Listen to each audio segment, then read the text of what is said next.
আমাদের দেশের সবচাইতে কম বেতন হলো মুয়াজ্জিনের।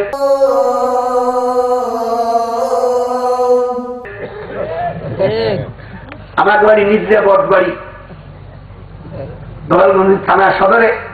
মুয়াজ্জিনের বেতন 1 বছরে 3 মণ ধান। বাবা একটু ভালো কাজ আশ্চর্য, 1 বছরে মোটে 3 মণ ধান, এই হলো মুয়াজ্জিনের বেতন।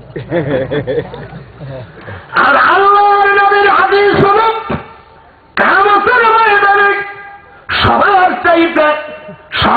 চাইতে বেশি উচ্চ আসন হবে, সবার চাইতে বেশি সম্মান ব্যক্তি হবে মুয়াজ্জিনের। আল্লাহর নবীর হাদিস তিরমিজি শরীফের মধ্যে এসেছে, বাবু কিতাবুল আযানের ভিতরে আছে মুয়াজ্জিনের আযান, মুয়াজ্জিনের দাম আল্লাহর কাছে সবচাইতে বেশি।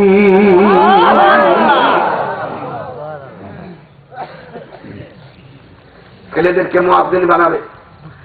চতুর্থ নম্বর, মসজিদের চারুদারে যত মুসলমানের সন্তানেরা আসো, ডিআইবি, সরকারি লোক, পাবলিক লোক, কোরআনের কথা শুনে রাখো দরদিরা, যদি জীবনে তুমি নিজের হাত দিয়ে মসজিদের যদি কোনো ধুলোবালি একদিন যদি তুমি ফেলে দিয়ে থাকো, আল্লাহর ওয়াদা এই ব্যক্তিকে আমি আল্লাহ কখনো জাহান্নামের মধ্যে নেব না।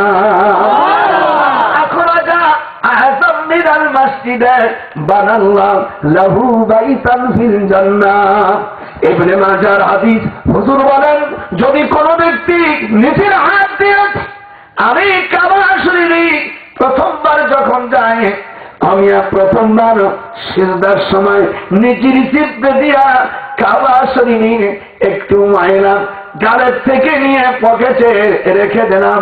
আমার স্ত্রী আমার সঙ্গে মক্কা শরীফে ছিল, আমরা 7 জন ছিলাম, আমার 4 ছেলে, আমার স্ত্রী, আমরা 6-7 জন কাবা শরীফের ভিতরে।